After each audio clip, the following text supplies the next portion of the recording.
Hello everyone, good morning to all.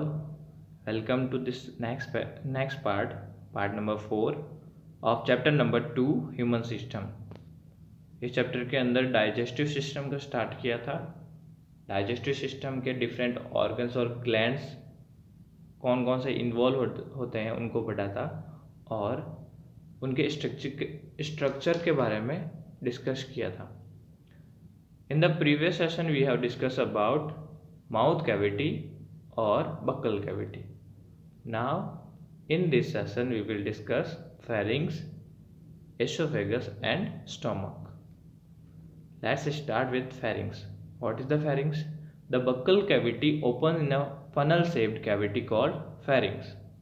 Through the pharynx the food goes to esophagus and air goes to the windpipe.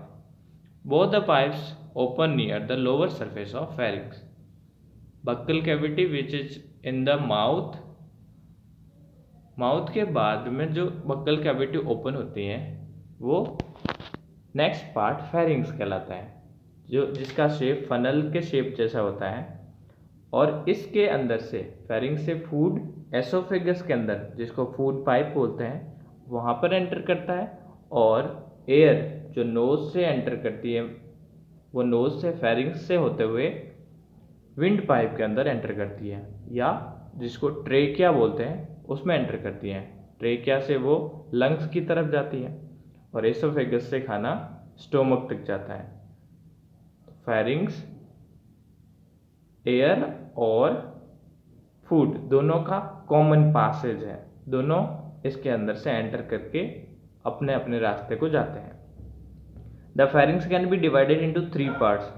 Pharynx को 3 part के अंदर divide कर सकते हैं, nasopharynx, oropharynx and the laryngopharynx which is also known as hypopharynx. These are the 3 parts. चलो देखते हैं कहाँ कहाँ होते हैं ये parts. Nasopharynx, this is the nasal cavity, जो नोज से एयर पास होती है इस कैविटी से पास होती है, नाक से आती हुई। इससे कनेक्टेड पार्ट को नेजोफेरिंग्स बोलते हैं। ओरल कैविटी या बक्कल कैविटी से कनेक्टेड पार्ट ओरोफेरिंग्स बोलते हैं and the last part laryngopharynx बोलते हैं। These are the 3 parts of pharynx.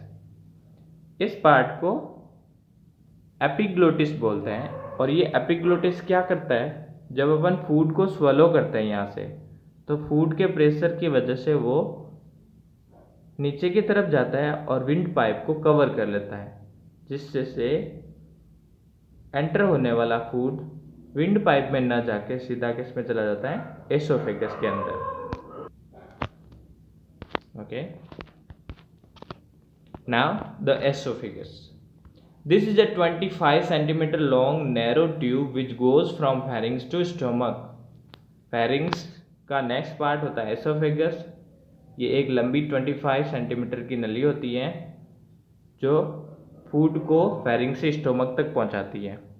It's main function is to carry food from mouth to stomach. इसका मैन फंक्शन माउथ से food को stomach तक पहुंचाना होता है। That is a cartilaginous flap called epiglottis which ensure that the food goes only to the food pipe and does not go to the windpipe. एक flap like structure होती है cartilaginous muscles की, जो epiglottis कहलाती है। और epiglottis क्या ensure करता है, फूड हमेशा फूड पाइप में जाता है, विंड पाइप में नहीं। अभी डिस्कस किया था। Secretion of mucus gland in oesophagus make the food slippery. Oesophagus के अंदर एक ग्लैंड होती है जिसका नाम होता है म्यूकस ग्लैंड्स। उससे जो सीक्रेट होने वाला सब्सटेंस है या वो केमिकल्स क्या करते हैं, वो केमिकल्स फूड को स्लिपरी सब्सटेंस में कन्वर्ट कर देते हैं। Different part of oesophagus alternately contract and relax. This movement is called peristalsis and is responsible for forward movement of food. Oesophagus के अलग अलग पार्ट कॉन्ट्रैक्शन और रिलैक्सेशन करते हैं और इस कॉन्ट्रैक्शन और रिलैक्सेशन को पेरिस्टालसिस मोशन बोलते हैं। ये पेरिस्टालसिस मोशन क्या इंश्योर करता है या किसके लिए रिस्पॉन्सिबल होता है, ये फूड को फॉरवर्ड मूवमेंट करवाने में हेल्पफुल होता है। कभी भी खाना एसोफेगस के अंदर स्टोमक से माउथ की तरफ नहीं जाएगा, वापस उल्टा नहीं आएगा। चाहे आप उल्टा लटक के खा रहे हो या सीधा होके खा रहे हो, वो सीधा स्टोमक की तरफ ही जाएगा, वापस नहीं आएगा। This is oesophagus. Today's last session, last part, stomach. This is the J-shaped structure which lies between esophagus and duodenum. ये J शेप का स्ट्रक्चर होता है स्टोमक का, जो एसोफेगस जो फूड पाइप है उसके तथा डियोडेनम के बीच में होता है। डियोडेनम क्या है? डियोडेनम होता है स्मॉल इंटेस्टाइन का part, first part, front part. Stomach के बाद में फूड डियोडेनम में ही एंटर करता है। The stomach lies towards left in the abdominal cavity and just behind the diaphragm. Stomach abdominal cavity या पेट के अंदर लेफ्ट साइड में होता है और डायाफ्राम के जस्ट नीचे होता है। डायाफ्राम लंग्स के नीचे मसल्स होती हैं जो कॉन्ट्रैक्शन और रिलैक्सेशन से हमें ब्रीद इन और ब्रीद आउट करने हमें हेल्प करती है।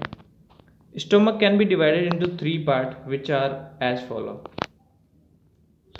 This is a flexible organ. ये फ्लेक्सिबल ऑर्गन होता है which can accommodate up to 3 litre of food. ये कम से कम 3 लीटर तक का खाना स्टोर कर सकते हैं। स्टोमक के मसल्स फ्लेक्सिबल होते हैं जो फैल जाते हैं। Stomach can be divided into 3 part which are as follow. Stomach को 3 पार्ट के अंदर डिवाइड कर सकते हैं जो इस तरह से हैं: cardia, fundus and pylorus. Cardia, this part is at the left end is connected to the oesophagus. ये लेफ्ट साइड के अंदर होता है और सीधा एसोफेगस से कनेक्टेड होता है। Fundus, this part lies between cardiac and pylorus. ये कार्डियक और पाइलोरस के बीच का पार्ट होता है और pylorus is the third part, opens into small intestine, जो स्मॉल इंटेस्टाइन के अंदर ओपन होता है। चलो देख लेते हैं। ये रहा, first part is cardia, second part is fundus, and the third part is pylorus. Okay, and the middle part also known as body. This is the body of stomach. इसके अलावा यहाँ पे 2 स्फिंक्टर्स होती हैं। स्फिंक्टर्स क्या है? Muscles जो movement को कंट्रोल करती हैं, फूड के मूवमेंट को कंट्रोल करती हैं। This is cardiac sphincter and the pyloric sphincter. Cardiac sphincter cardia के नाम पर है और द पाइलोरिक स्फिंक्टर पाइलोरस के नाम पर है। इनके अलग अलग पार्ट के साथ कनेक्ट होने से इनको अलग अलग नाम से जाना जाता है। चलो इसके बारे में पढ़ते हैं। The stomach has 2 sphincters to control the movement of food. They are as follows: cardiac और lower oesophageal sphincter. Cardiac sphincter को एसोफिजियल स्फिंक्टर भी बोलते हैं। This sphincter separate the esophagus from stomach and prevent acidic food from going back into the esophagus. Cardiac sphincter क्या मदद करता है? वो एसोफेगस को स्टोमक से अलग करता है और जो एसिडिक फूड है स्टोमक के अंदर उसको वापस फूड पाइप से लेकर फूड पाइप में जाने से रोकता है। पाइलोरिक स्फिंक्टर क्या मदद करता है? This sphincter separate stomach from small intestine and control the movement of food to small intestine. ये स्मॉल इंटेस्टाइन को स्टोमक से अलग करने वाला पार्ट है और ये स्मॉल इंटेस्टाइन की तरफ जाने वाले फूड के मूवमेंट को कंट्रोल करता है। This is the diagram. Okay, that's all for this module. Thank you all.